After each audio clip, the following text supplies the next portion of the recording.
ओम शांताकारं भुजगशयनं पद्मनाभं सुरेशं विश्वाधारं गगनसर्गसं मेघवर्णं शुभंगम।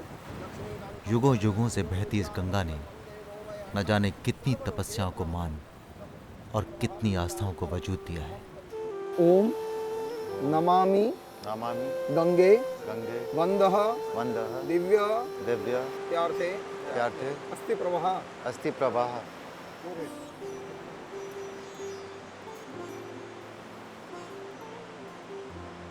न जाने कितने जन्मों का अभिषेक किया है और न जाने कितनी विदाइयों को अर्थ, सम्मान और दिशा दी है।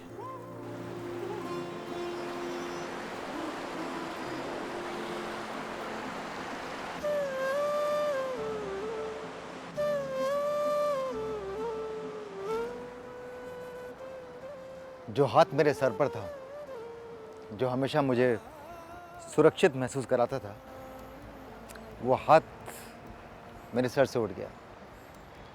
जो ताकत मुझे हर वक्त ये यकीन दिलाती थी कि ज़िंदगी में अगर कभी मेरे कदम डगमगाए भी तो कोई है जो मुझे संभाल लेगा, वो ताकत कहीं चली गई।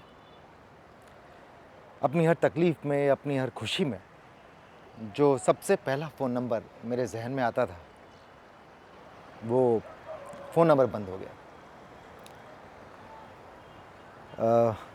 अभी कुछ समय पहले मेरे पिताजी का निधन हो गया। पर ये जीवन का चक्र है, जो आता है उसे जाना भी होता है, और इस बात को जितनी जल्दी हम अपना लें उतनी जल्दी शायद शांति मिलती है। हमारे हिंदू धर्म के अनुसार अगर जाने वाले की अस्थियां गंगा में बहाई जाएं तो जाने वाले की आत्मा को शांति मिलती है। तो आज मैंने और मेरे परिवार ने अपना वो फ़र्ज़ निभाया, और मैं उम्मीद करता हूँ कि मेरे पिता जहाँ कहीं भी हैं, शांति में।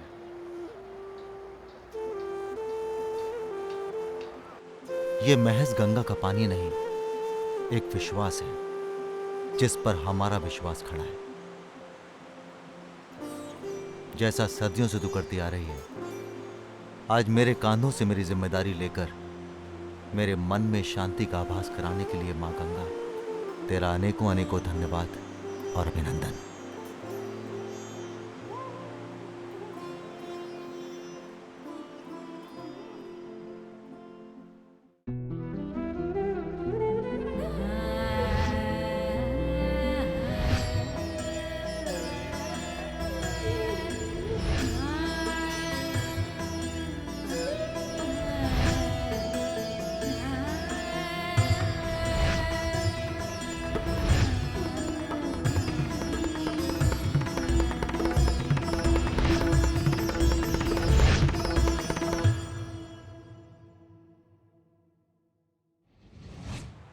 इस कड़ी में धर्म को कर्म के साथ जोड़ूंगा, होऊंगा हर की पौड़ी के एक लंगर में शामिल। देखूंगा कैसे हरिद्वार में हो रहा है रामायण जैसी पौराणिक कथाओं का दीवारों पर आकर्षक चित्रण। बहुत बहुत खूबसूरत। होगी मुलाकात डायरेक्टर जनरल नमामि गंगे से, जो मुझे बताएंगे कि किस तरह से नमामि गंगे कर रही है गंगा का बचाव। गंगा जी कैसी हैं, हम और आप नहीं, जो उसके अंदर रहने वाली मछलियां हैं, जो डॉल्फिन है, वो बताएं कि यस अब हमारे लिए अच्छा माहौल है। जानूंगा कि क्यों सिद्ध संत के आश्रम में पाली गई गायों का दूध नहीं लिया जाता। तो हम सेवा ही करते हैं, चाहे वो बैल हो, गाय हो, कुछ भी हो। जानूंगा एक प्राचीन गुरुकुल का समृद्ध इतिहास। महात्मा गांधी जी 3 बार यहाँ पर आए। जी पंडित मोतीलाल नेहरू जी आए। जी। मेरा अगला पड़ाव है हरिद्वार। हरिद्वार और ऋषिकेश की दूरी लगभग 20 किलोमीटर है।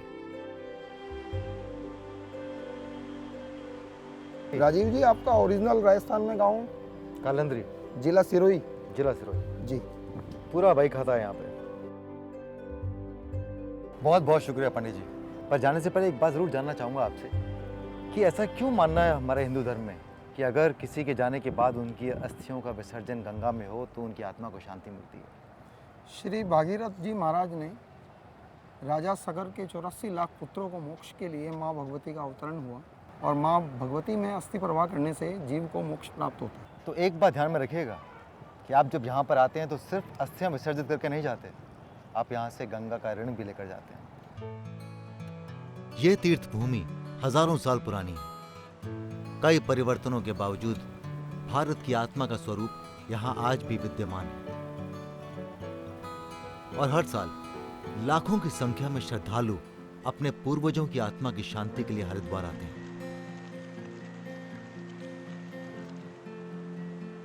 इस क्षेत्र में पूर्वजों की आत्मा के उद्धार के लिए अन्नदान का विशेष महत्व है।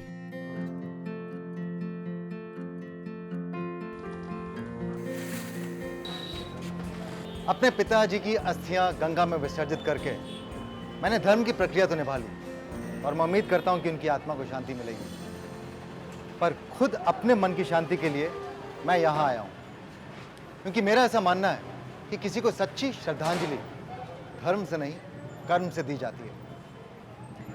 ये लंगर पिछले 50 सालों से हरिद्वार में गरीबों को, भक्तों को, श्रद्धालुओं को अन्न दान करता आ रहा है और मैं यहाँ सेवन के लिए नहीं, सेवा करने के लिए आया। आशुतोष जी, नमस्कार राजीव जी। मुझे ये मौका देने के लिए बहुत बहुत शुक्रिया। ये दरअसल हिंदू धर्म की मान्यता है कि अपने पितरों की स्मृति में लोग अन्नदान करते हैं और मुझे उम्मीद है कि आज आप जब ये कार्य करेंगे तो निश्चित रूप से आपके पितरों को भी उतनी ही शांति मिलेगी और मोक्ष प्राप्त होगा। सेवा वो कर्म है जिससे धन तो नहीं मिलता, लेकिन जो मिलता है उसे धन खरीद भी नहीं सकता। दुआ और सुकून।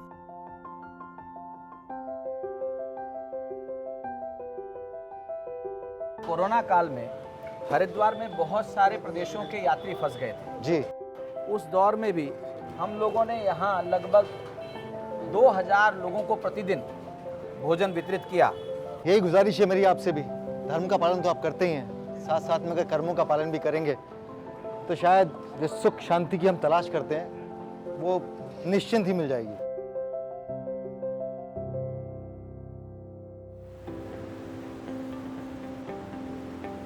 कहते हैं हरिद्वार से हिंदू धर्म के 4 धाम की यात्रा शुरू होती है।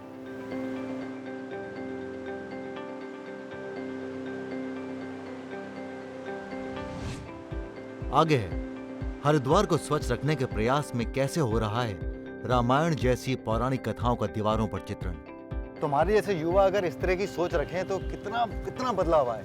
जानूंगा कैसे गंगा के बचाव में आ रहा है एक सकारात्मक बदलाव। लगभग हमने 5 साल में कैपेसिटी को डबल कर दिया है।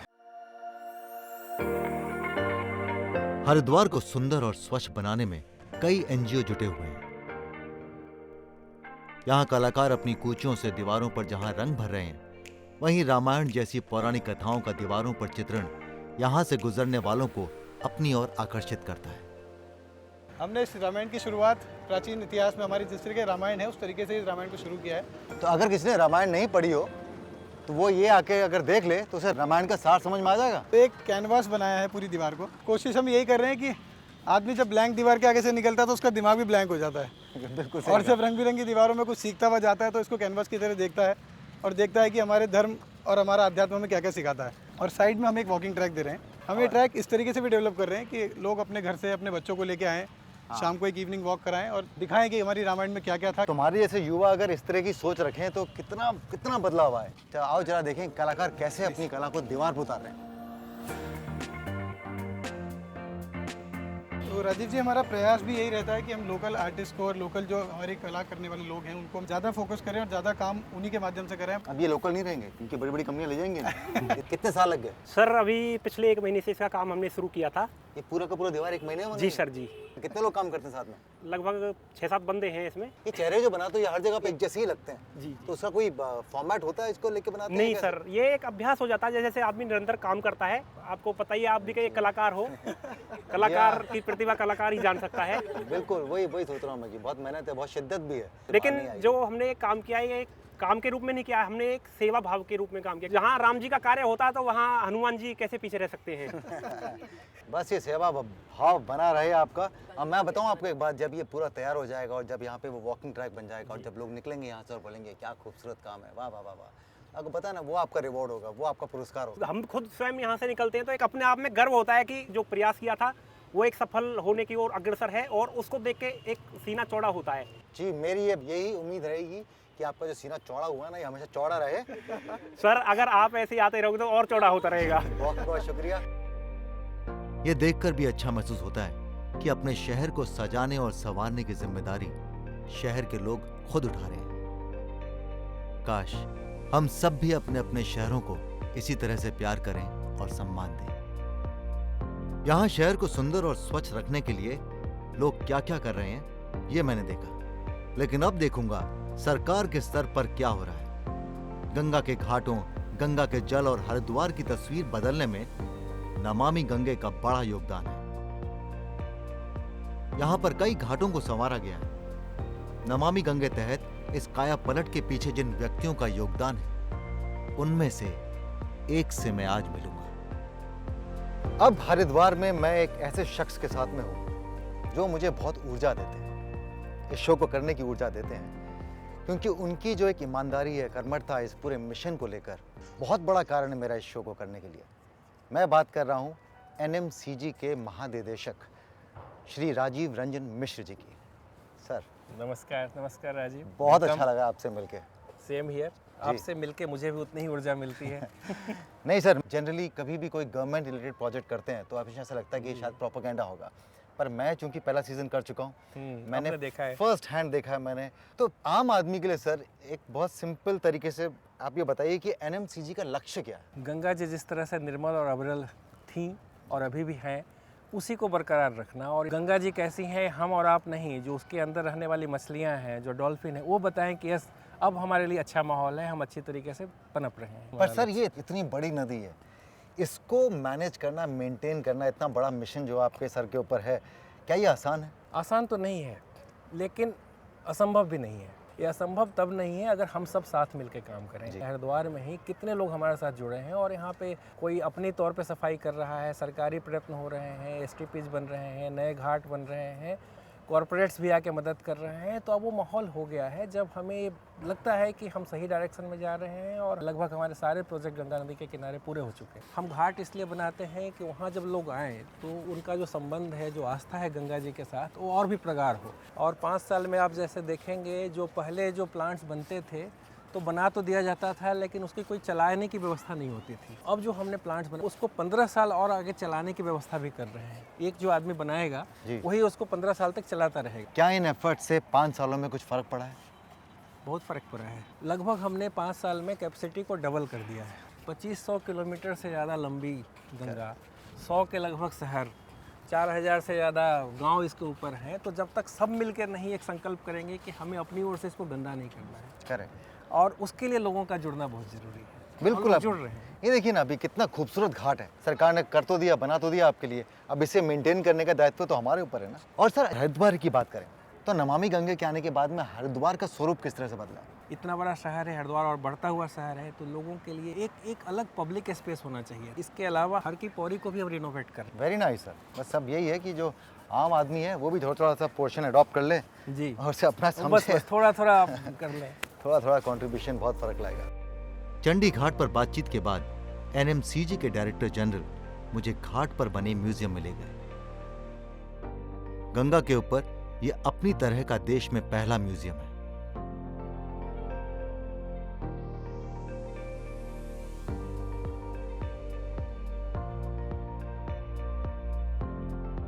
आइडिया क्या था सर इस म्यूजियम के पीछे? हमने सोचा कि एक ऐसा म्यूजियम बनाए जो कि इंटरेस्टिंग भी हो और साथ साथ वैज्ञानिक तौर पे भी लोगों को बताए कि गंगा जी की क्या महत्ता है, इसकी जो जैव विविधता क्या है, इसके लिए हम क्या कर रहे हैं और वो क्या कर सकते हैं। यहाँ पर इस म्यूजियम में नमामि गंगे द्वारा बनाए गए सीवेज ट्रीटमेंट प्लांट के बेहतरीन नमूने हैं। एक नमूना है Dinapur Varanasi sewage treatment plant का, जो कि मुझे बताया गया कि 14 करोड़ लीटर पानी प्रतिदिन शोधित कर सकता है। उसको चलाने के लिए जितनी ऊर्जा की जरूरत होती है, उस ऊर्जा को अपने आप ही बनाता है। यह पुनः उपयोग यानी रीयूज का एक बहुत ही अच्छा उदाहरण है। तो मैं बहुत से गंगा प्रेरियों से मिला हूँ। एक तो अच्छी बात यह थी कि बहुत से वो लोग थे जो बहुत एजुकेटेड नहीं थे। तो आपके लिए क्या मुश्किल होता है लोगों को कन्विंस करना इससे जुड़ने के लिए? देखिए क्या है कि कंजर्वेशन एक ऐसा फील्ड है जहाँ पर लोगों का जुड़ाव तो है, लेकिन उस जुड़ाव को एक प्रैक्टिकल रूप में लाना बहुत डिफिकल्ट है, क्योंकि अपेरेंटली तो एक कन्फ्लिक्ट है जी। कि भाई अगर हम कंजर्वेशन करेंगे तो हमारा लाइवलीहुड नहीं बचेगा, लेकिन हमारा ट्रेडिशन देखें, हमारा कल्चर देखें तो उनका कंजर्वेशन भी है। तो हमें उस एस्पेक्ट को उठाना है। ये डायरोमा अगर आप देखेंगे तो ये एक ही पिक्चर में अगर कोई भी व्यक्ति आता है तो वो देख सकते हैं कि गंगोत्री में लेकर स्नो लेपर्ड और उसकी जो प्रे स्पीशीज़ है वो वहाँ से प्लेन्स में जब हम आते हैं तो घड़ियाल, डॉल्फिन, बर्ड्स, और जब हम सुंदरबन रूम में पहुँचते हैं तो वहाँ पर रॉयल बंगाल टाइगर और ये मॉनिटर लिजर्ड, तो ऐसे एक ग्लिम्स में देख सकते हैं कि गंगा के अंदर जीवन क्या है। देखिए सिर्फ हम लोग ये इस पे डिपेंडेंट नहीं है, इतनी स्पीशीज इस पे डिपेंडेंट है। इसीलिए गंगा का जीवित रहना और गंगा का अविरल रहना बहुत बहुत ज़रूरी है।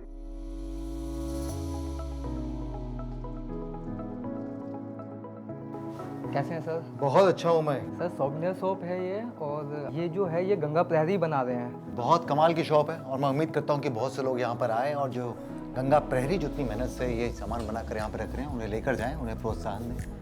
थैंक यू सर, धन्यवाद सर। सर ये छोटा सा गिफ्ट आपके लिए। आपकी स्माइल ही मेरे लिए बहुत बड़ी गिफ्ट है। Thank you very much. तो मैं क्या करूँ, 2 बोतलें मेरे हाथ में, सर स्माइल वाली ले लेता हूँ बॉटल में। Thank you very much. अब गंगा सक्षम हाथों में है। बहुत अच्छा महसूस होता है जब ऐसा सकारात्मक बदलाव दिखता है। आगे देखिए हरिद्वार के एक आश्रम में कैसे होती है गायों की सच्ची सेवा। हमारे पास लगभग जो है 300 से भी अधिक गायें हैं। जानूंगा कैसे 100 साल पुराने गुरुकुल ने आजादी के आंदोलन में किया योगदान। सर्वाधिक क्रांतिकारी यदि किसी विश्वविद्यालय ने निकाले हैं, गुरुकुल कांगड़ी विश्वविद्यालय। हरिद्वार के पास ही है मशहूर राजाजी नेशनल पार्क, जहां के जंगल में पिछली बार मैं आपको लेकर गया था, लेकिन इस बार वहां जाने का कारण कुछ अलग है। तो एक कर्मयोगी से मिलकर अब मैं चल पड़ा हूँ कुछ और कर्मयोगियों से मिलने के लिए। यहीं हरिद्वार के पास इन जंगलों में एक आश्रम स्थित है जिसे सिद्धि स्त्रोत आश्रम कहते हैं। अब ऐसी मान्यता है कि यहाँ कभी किसी महर्षि ने, महात्मा ने सिद्धि प्राप्त की थी, इसलिए इस जगह को इच्छा स्थान भी कहते हैं। अब इस लालच में कि उनकी इच्छा भी पूरी होगी, बहुत से लोग यहाँ पहुँच जाते हैं, लेकिन मैं यहाँ इसलिए नहीं जा रहा हूँ। मैं यहाँ इसलिए जा रहा हूँ क्योंकि यहाँ पे कुछ ऐसे कर्म भी होते हैं जो कि वाकई प्रशंसनीय है। इस आश्रम में रहने वाले योगी साधु सड़कों पर जो लावारिस गाय होती हैं उन्हें अपनी शरण में ले लेते हैं, और उन गायों का जो दूध होता है वो उन्हीं के बछड़ों को दिया जाता है जो कि उसके असली हकदार हैं।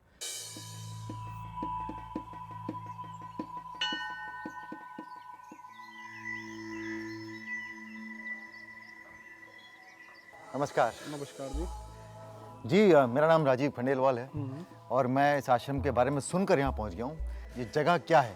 ये जगह सिद्ध स्रोत आश्रम है ये, और हमारे गुरुजी यहाँ सिद्ध पुरुष थे, उनसे पहले भी महात्मा रहे। बताते हैं कि जो सबसे पहले भागवत हुई है इस धरती के ऊपर, जो नारद जी ने अनंतवन गंगा के किनारे सुनी है, वो स्थान ये है सिद्ध स्रोत। पर मैंने सबसे बड़ी बात जो यहाँ की सुनी है, जिसकी वजह से मैं यहाँ पर आया हूँ, वो ये कि आप लोग जो लावारिस गाय होती हैं, हाँ जी, हाँ जी, उनको अपनी शरण में लेते हैं। हाँ। और उनका जो दूध है वो उन्हीं के बछड़ों को दिया जाता है, मार्केट में नहीं बेचा जाता। हमारे पास लगभग जो है 300 से भी अधिक गायें हैं। इसका दूध नहीं निकाला जाता, ये बच्चे खुले रहते हैं। हाँ। और दूध वो पी लेते हैं। गुरुजी का मानना था कोई हमें गायें दान कर गया, कैसे कर गया, और हम उसका स्वार्थ भावना से दूध निकाल के पिए, ये ठीक नहीं है। तो वो बच्चे खुले रहते हैं। हम लोग चाय के लिए दूध बाहर से लेते हैं। चलिए तो ये आश्रम को एक बार हाँ करीब से देख लें।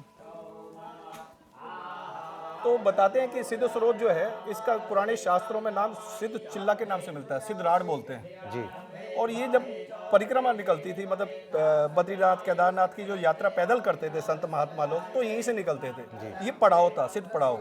यहाँ थोड़ा रुकते थे, आराम करते थे, फिर आगे चल जाते थे। तो यहाँ एक मंदिर था, उसकी एक खुदाई में से यहीं से निकली है और यहीं स्थापना कर दी।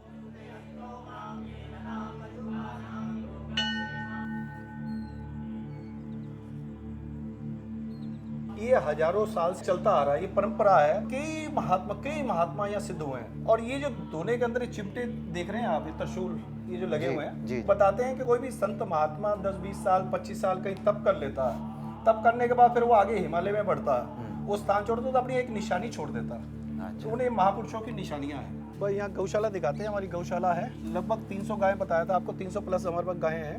हमारे पास जितनी गायें हैं ना, कोई ऐसी गायें हम दुखिया देख लेते हैं सड़क पे, कोई कहता है कि वहाँ ऐसी कोई गायें है, को उसकी आप सेवा कर लो, तो हम मना नहीं करते, कोई बात नहीं, तो फिर वहाँ से ले आते हैं। तो हम सेवा ही करते हैं, चाहे वो बैल हो, गाय हो, कुछ भी हो।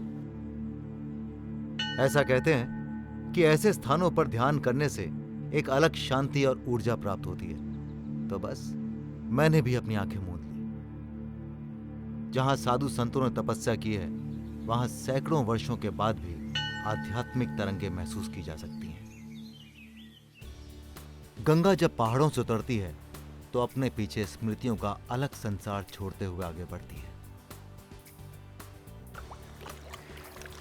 अधिकतर लोग हरिद्वार किसी ना किसी धार्मिक कार्य की वजह से आते हैं, इसलिए शायद अधिकतर लोग हरिद्वार को उतना ही जानते हैं।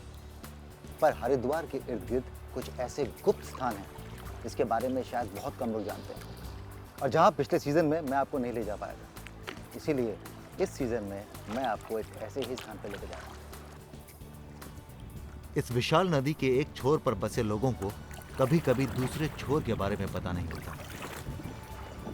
जहां मैं आपको लेकर जा रहा हूं, उस जगह के बारे में भी ज्यादातर लोगों को पता नहीं है। यह एक ऐसी जगह है जहां पहुंचना भी आसान नहीं है।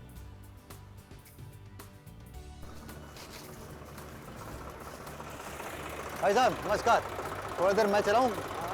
पक्का?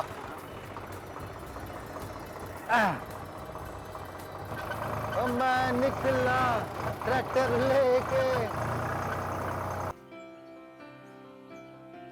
बहुत बहुत शुक्रिया, थैंक यू। गुप्त स्थल पर पहुंचने के विभिन्न तरीके हैं, आसान थोड़ी ना होता है किसी ऐसे गुप्त स्थल पर पहुंचना।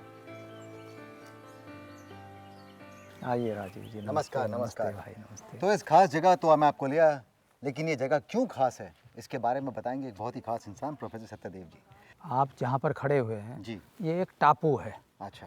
चंडी मंदिर, हाँ। उसके और ये गंगा नदी के बीच में स्वामी श्रद्धानंद जी महाराज, उन्होंने सोचा कि मैं एक ऐसे प्राचीन गुरुकुल की स्थापना करूंगा, जैसे प्राचीन काल में महाभारत में या रामायण में आपने सुने थे। वहाँ से भारतीय संस्कृति और सभ्यता और वैदिक धर्म का कार्य प्रारंभ होगा। अच्छा। और देश को आज़ाद करने के लिए यहाँ से नवयुवक तैयार होंगे। इस गुरुकुल की स्थापना उन्होंने 4 मार्च 1902 को की। अच्छा, चल के देखें जरा करीब हाँ। से। तो ये कब तक चालू था, कब तक यहाँ लोग शिक्षा लेते थे? ये 1922 तक यहाँ पर रहा। उसके बाद जो है यहाँ बाढ़ आ गई। तो कोई विद्यार्थी निकले जिन्होंने आगे जाके बहुत हाँ, हमारे यहाँ तो ये बहुत पत्रकार हुए। हिंदुस्तान जो आप समाचार पत्र सुनते हैं जी, पंजाब केसरी जो समाचार पत्र सुनते हैं जी, ये सब का सब यहाँ के स्नातकों ने स्थापित किया हुआ है। उन्हीं के नाम से अभी भी निकलता है।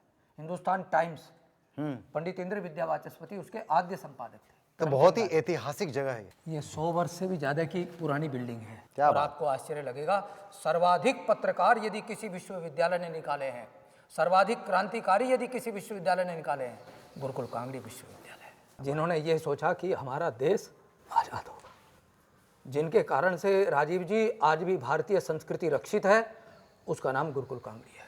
भारत का पहला विश्वविद्यालय है जो 1902 में केवल इसलिए स्थापित किया गया था कि अंग्रेजी साम्राज्य की नींव खोखली करके रहेंगे। क्या बात है। आज इन इमारतों को देखकर देखिए, वो सारी बातें आपस उसका सिर्फ अनुमान लगा सकते हैं, सिर्फ केवल अनुमान लगा सकते हैं। महात्मा गांधी जी 3 बार यहाँ पर आए जी, पंडित मोतीलाल नेहरू जी आए जी, सरदार वल्लभ भाई पटेल जी आए। माने कोई महापुरुष उस समय का ऐसा नहीं था जो यहाँ ना आए। वीर सावरकर यहाँ पर 7 दिन रहे। बहुत ही खूबसूरत अनुभव था मेरे लिए। एक ऊर्जा देने के लिए बहुत बहुत शुक्रिया। के लिए तो मैं समय ही नहीं, मैं अपना जीवन दे सकता हूँ। यहाँ पर आना मेरे लिए भी किसी तीर्थ से कम नहीं था। Satyadev ji, thank you very very much. आज भी ये गुरुकुल कांगड़ी अपने नए रूप में हरिद्वार शहर से चलाया जा रहा है। और सूर्यास्त हो गया। मैं जब हरिद्वार आता हूं तो ऐसा सोचता हूं कि लोग कितनी अपेक्षा लेकर गंगा मां के पास में आते हैं। अगर मैं किसी के जीवन में कष्ट ही कष्ट भर दूं और उसके बाद गंगा मैया से उम्मीद रखूं कि उसकी आत्मा को शांति मिले, तो क्या उसे शांति मिलेगी? मैं नहीं जानता। अगर धर्म हमारा यकीन है तो कर्म उसी यकीन की जमीन है। धर्म अगर उस यकीन को बल देता है तो कर्म उसी यकीन को जीने का मौका देता है। किसी का अधिकार वापस करके, किसी का कष्ट कम करके, किसी का दुख बांटकर इतना तो तय है, यकीन नहीं इतना तय है कि आप किसी का सुकून जीते जी अपनी आंखों से देख सकें। मैं चलता हूं, इजाजत लेता हूं, लेकिन इस उम्मीद के साथ कि अपने धर्म के कर्तव्य के साथ साथ आप अपने कर्म के कर्तव्य को नहीं भूलेंगे। वादा नहीं मांग रहा हूं, बस समर्थन की अपेक्षा रख रहा हूं। शुभ रात्रि। चलिए चलते हैं।